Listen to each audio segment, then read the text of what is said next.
Guna mendukung program pemerintah untuk beralih ke kendaraan listrik, siswa SMKN 8 Kota Bandung berhasil mengkonversikan kendaraan berbasis BBM ke kendaraan berbasis listrik. Motor listrik dengan nama Matrix ini dirakit ulang oleh 6 orang siswa. Dengan keterampilannya, para siswa tersebut membongkar seluruh onderdil, suku cadang, dan mesin untuk digantikan dengan mesin dari motor listrik. Dalam satu kali rakitan, para siswa tersebut membutuhkan waktu 2 minggu untuk membuat motor listrik.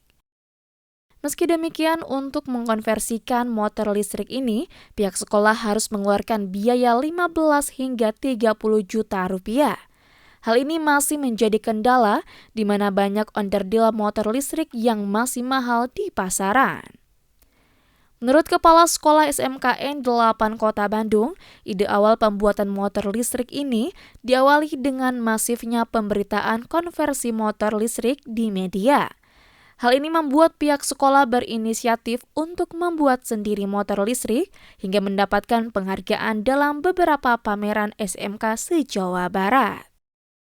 Ketika berita kan rame nih, pemerintah sedang menggulirkan konversi dari bahan bakar minyak ke listrik. Dari berita itu terinspirasi, ini kita punya Honda Beat ini awalnya normal berbahan bakar bensin, lalu mesinnya kita lepas. Kenapa mesinnya kita lepas? Awalnya itu kita mau setting mesinnya untuk balapan, sehingga nyisa hanya frame-nya, hanya rangka. Begitu melihat ini daripada frame tidak terpakai, ya udah kita gunakan untuk mengkonversi jadi listrik, sehingga mesinnya tetap digunakan untuk setting racing. Nah, yang frame-nya kita gunakan untuk kendaraan berbasis listrik. Ide-ide itu muncul ya sambil ngobrol-ngobrol sambil ngopi lah. Untuk proses pembuatannya kurang lebih 2 pekan kita kerjakan, karena memang ada beberapa perubahan yang diperlukan. Misalnya untuk swing armnya kita lepas, kita ganti custom. Kemudian suspensi belakang yang tadinya cuma 1 suspensi jadi 2 suspensi sekarang gitu, karena kita gunakan yang hub drive tadi. Pembuatan motor listrik ini memang di spare partnya memang sudah banyak, tapi harganya masih lumayan tinggi. Jadi ya dari sisi budgetnya, pendanaannya memang ekstra lah gitu. Untuk mengkonversi satu motor ini memerlukan biaya berapa, Pak? Untuk konversi satu motor ini bervariasi, harganya tergantung spesifikasi. Jadi kalau kisaran sih antara 15 sampai 30 juta bisa. Nanti dari spesifikasi yang paling rendah misalnya yang biasa sampai yang custom. Sehingga kita bikin swing arm yang custom. Kemudian kita pasang motor listrik yang dipelek di roda belakang. Setelah itu kita pasang baterai ini butuh dudukan gitu. Jadi kita bikin dudukan baterai. Setelah dudukan baterai selesai, kita buat juga dudukan untuk controller, untuk MCB-nya, ditambah dengan dudukan untuk suspensi belakang yang sebelah kanan. Setelah itu, setelah semua terakit untuk penggerak utamanya, baru kita main di aksesoris. Menurut salah seorang siswa, dirinya merasa bangga dapat membuat motor listrik. Di samping itu, dirinya juga mengungkapkan bahwa kendaraan listrik ini sangat dibutuhkan di tengah kemajuan teknologi serta mengurangi polusi udara maupun suara. Keterlibatannya yang pertama itu membongkar ya Pak. Membongkar itu kita awalnya ini motornya motor bensin ya Pak. Kita seperti yang sebelumnya kita buka dulu, bongkar itu dari blok mesin. Terus dari CVT-nya itu kita bongkar semua, dari shock breaker-nya juga kita bongkar semua, dari swing arm juga kita bongkar semua. Jadi full bawaan dari motor bensinnya tuh kita lepas semua, yang menyisakan hanya rangka body. Kesulitannya yang pertama kita nyari bahan untuk motor listriknya ya Pak, soalnya kan kita masih distributor atau impor ya Pak ya. Dan harganya itu relatif masih mahal Pak. Dari situ kesulitannya. Inilah dia Bayu Aji, pria kelahiran 1973 yang hidup di jalanan, yang justru memiliki kisah inspiratif dengan menciptakan charger portable dari barang rongsok yang ia rakit menjadi sumber daya listrik. Alat sederhana ciptaannya ini dapat mengeluarkan aliran daya listrik hingga dapat mengisi daya baterai pada handphone maupun barang elektronik lainnya.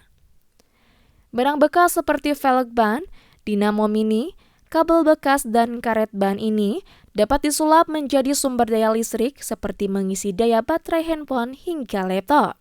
Dengan cara velg tersebut diputar secara manual oleh tangannya.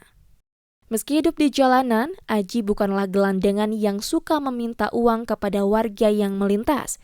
Justru dirinya ogah untuk mengemis dan memilih untuk menjual jasa servis elektronik panggilan. Bahkan tidak sedikit pengguna jalan yang ikut numpang mengisi daya baterai handphonenya dengan charger portable miliknya. Namun alat itu tidak dikomersilkan, hanya saja untuk keperluan pribadinya sendiri. Kalau untuk yang sekarang pakai token gitu kan, kalau saya kan suka bepergian kemana-mana. Kalau ini kan jadi istilahnya portable ya. Jadi kalau saya perlu di mana ya ini bisa dibawa.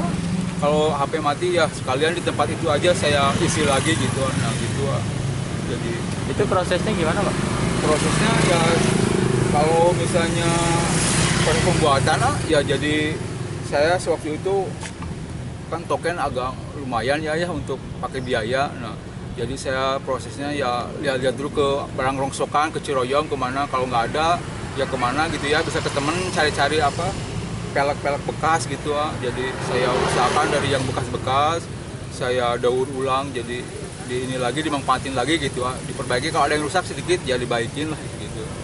Jadi saya terus-terusan untuk apa menekan harga jadi lebih murah gitu, yang saya inginkan karena murah tapi meriah. Tapi itu awalnya terinspirasi karena apa tadinya, Pak? Oh, karena kenapa ini bikin? Ya, karena saya kan suka bepergian. Jadi kalau bepergian kan lebih enak ya kalau punya portable kayak gini ya. Saya sepedanya ada 3. Jadi kalau untuk barang-barang yang khusus digunakan ya yang pakai yang belakang, sepeda belakang.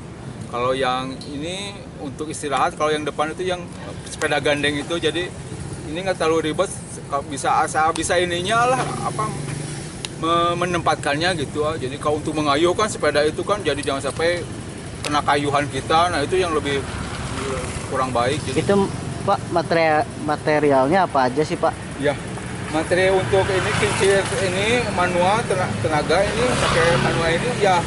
Yang paling penting itu dinamo yang mengandung magnetnya itu yang bagus, yang kuat. Kemudian besar kecilnya, semakin besar dinamonya semakin bagus, arus yang ditimbulkannya bagus, lebih kuat. Nah ini materialnya dari ini bekas-bekas permen loli. Kalau ini untuk ini puli namanya ya, ini puli dari permen loli. Nah ini karet dari ban dalam ini sepeda, saya gunting ban dalam sepeda. Nah adapun ini juga kedudukannya harus berputar juga. Nah ini untuk apa? Tumpuannya ini dari bekas bolpen, spidol apa aja yang pipa-pipa kecilnya. Nah, iya betul sekali ya, dari dapat dari jalan, dari temen yang dikasih gitu. Pak, itu ngecasnya berapa jam sih, Pak? Kalau yang bagus itu paling 1 jaman lah, tapi 45 menit juga udah kayaknya udah lumayan lah, soalnya kan ini besar dinamonya, jadi lebih ampernya lebih kuat. Tapi ada juga warga, Pak, yang numpang ngecas gitu ini. Oh, kebanyakan bertanya aja. Kalau saya di sini yang saya alami kebanyakan bertanya dia lagi apa? Ini lagi ngecas baterai kan, dia lihat baterai mungkin ya yang saya hadapin, jadi lebih ngecas baterai gitu aja. Oh, gitu pada. Pria berambut putih ini ternyata merupakan lulusan STM dan dirinya melanglang buana dan memilih hidup di jalanan setelah istri tercinta meninggal dunia sejak 5 tahun silam.